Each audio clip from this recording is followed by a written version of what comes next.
तो प्यारे बच्चों, आज हम करने वाले हैं अपठित गद्यांश। और इस अपठित गद्यांश को हम अपने पेपर में 10 नंबर का पाते हैं।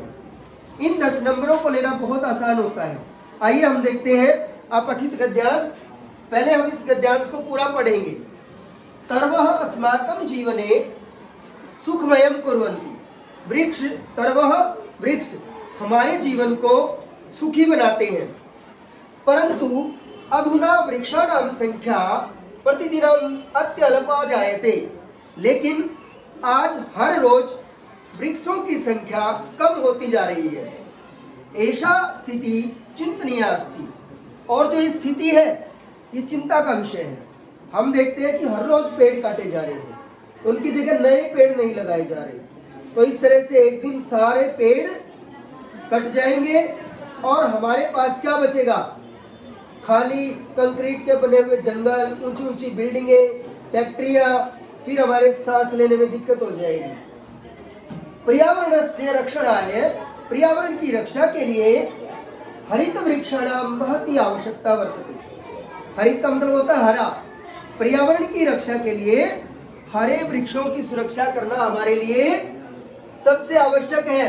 मानव वृक्षयो, मनुष्य और वृक्षों का अन्योन्य आश्रय संबंध अस्ति। एक दूसरे पर आश्रित रहने का संबंध है। हम पेड़ों पर आश्रित हैं और पेड़ किस पर आश्रित है? हम पर आश्रित है।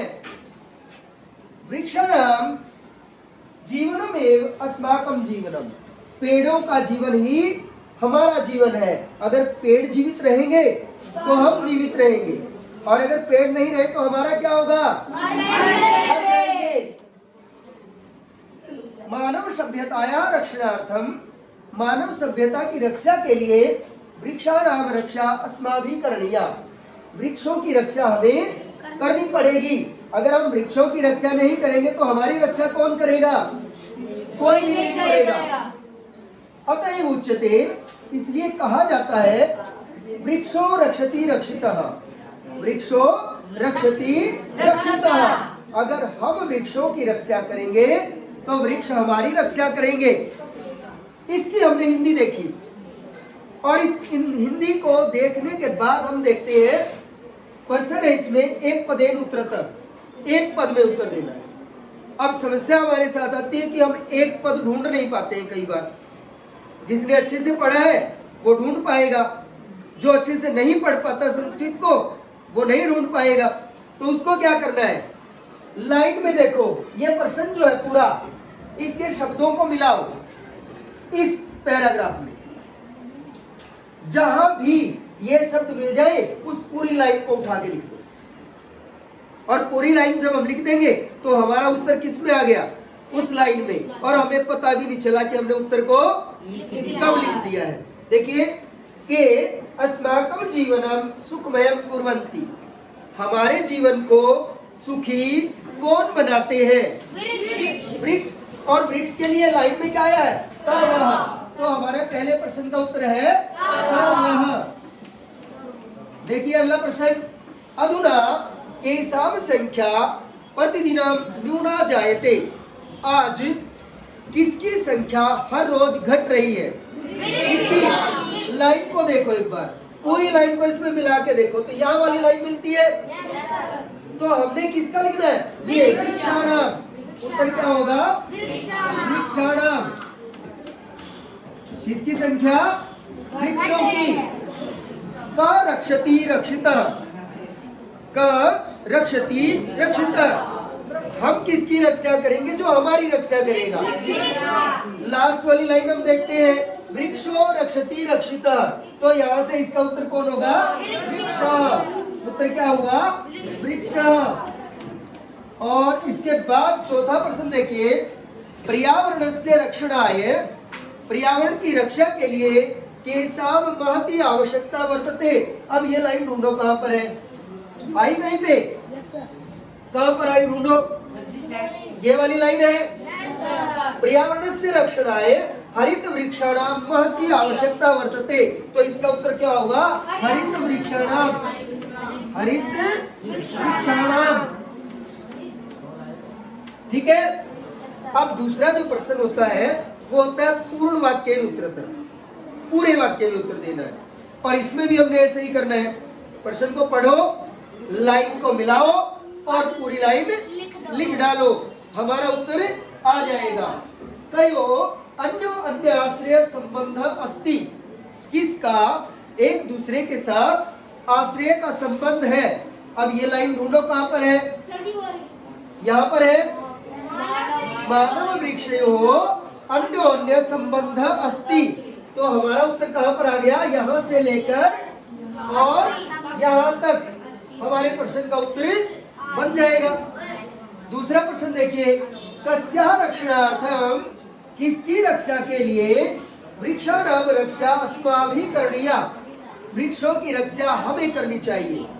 अब ये वाली लाइन देखो, यहाँ से मानव सभ्यताया रक्षणार्थम, मानव सभ्यता की रक्षा करने के लिए वृक्षाणाम रक्षा अस्माभिः करणीया, यहाँ तक की लाइन हम उठा के लिख देंगे और इसका उत्तर बन जाएगा। तीसरा प्रश्न, केसाम जीवनम एव अस्माकं जीवनम, किसका जीवन ही हमारा जीवन है। लाइन हमारी कौन सी आई, ढूंढो जल्दी से, यहाँ पर है। वृक्षाणाम जीवनम एव अस्माकं जीवनम, वृक्षाणाम जीवनम एव अस्माकं जीवनम, इस प्रश्न का उत्तर होगा। क्लियर है।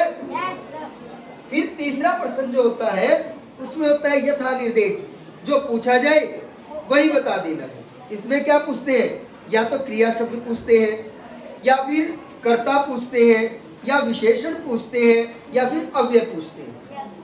तो देखिए पहला प्रश्न क्या कहता है, ऐसा स्थिति चिंतनीय अस्ति, यह जो स्थिति है वो चिंता के योग्य है। और यहाँ क्या बताना है, विशेषण बताना है।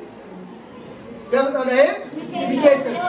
तो स्थिति की विशेषता कौन बता रहा है, स्थिति जो शब्द है वो कैसी है, चिंता के लायक है।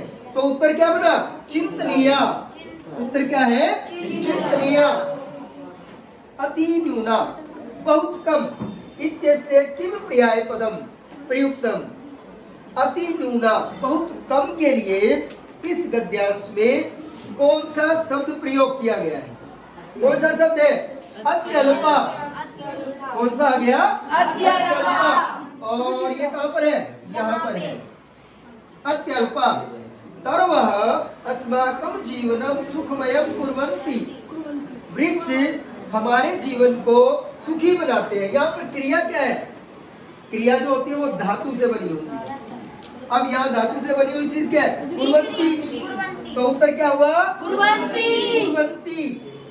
फिर आता है लास्ट प्रश्न है, अस्य अनुच्छेदस्य उपयुक्तम शीर्षकम।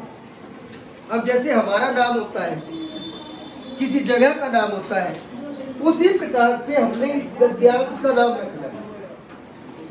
इस गद्यांश का नाम हम रखेंगे। इसमें किसके बारे में बात कर रखी है, वृक्षों के बारे में, यानी कि वृक्षों के महत्व को बताया है। तो हम इसका उत्तर क्या लिखेंगे, वृक्षाणाम महत्वम।